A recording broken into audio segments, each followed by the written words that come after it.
ئێستا دانیشتنی پەرلەمانی عێراق دانیشتنەکەی ئەمڕۆی پەرلەمانی عێراق کە دایبەت بوو بە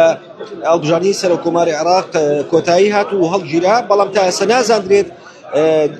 وادەی دانیشتنەکە بۆ ڕۆژی پێنجشەممەی داهاتوو یاخود بۆ ڕۆژی یەکشەممەی داهاتوو دواخرێت، بەڵام بە پێیەندێک زانیاری کە لە میدیاکانەوە بڵاو کراوەتەوە پێچێت بەگەرێکی زۆرەوە دانیشتەکەی ئەمڕۆی پەرلەمانی عێراق بکرێتە هەفتەی داهاتووە بۆ ڕۆژی یەکشەممە بە دیاریکراوی بە گوێرەی و زانیارانی کە لە فراکسیۆنەکانی یەکێتی نیشتیمانی کوردستان و پارتی دیموکراتی کوردستانەوە دەست ڤارمیدیا کەوتۆ لە شاری بەغداد، لە ئێستادا لە دەروی پەرلەمان هەوڵی کۆبوونەوە هەیە لە نێوانی یەکێتی نیشتیمانی کوردستان و پارتی دیموکراتی کوردستان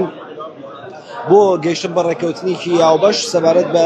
کاندیدی سەرۆکۆماری عێراق. دیارە یەکێتی نیشتیمانی کوردستان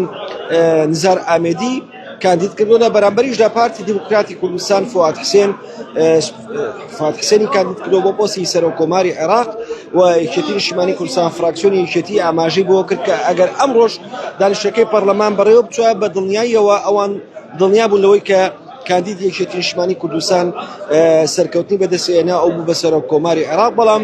دیارە کە لە ئێستادا هەوڵە سیاسیەکان هەوڵە دیبلۆماسیەکان لە شاری بەغداوە دەستی پێکردووە، شاری بەغداد بۆ بە مەتبەخێکی سیاسی بۆ چارەسەرکردنی کێشە و ناکۆشیەکانی نێوماڵی کورد بە دیاریکراویش ناکۆشیە بەردەوامەکانی نێوان یەکێتی نیشتیمانی کوردستان و پارتی دیموکراتی کوردستان کە ئەوترێت بە گوێرەی ئەو زانیارانی کە لە فراکسیۆنی پارتیەوە دەستمان کەوتووە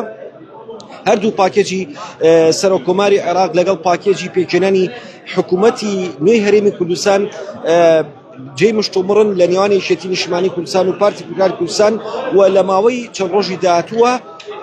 ئاماژەمان بەوە کردووە کە کۆبوونەوە دەکرێت و ئومێدێکی ئەوەش هەیە، ئومێدی ئەوەش هەیە کە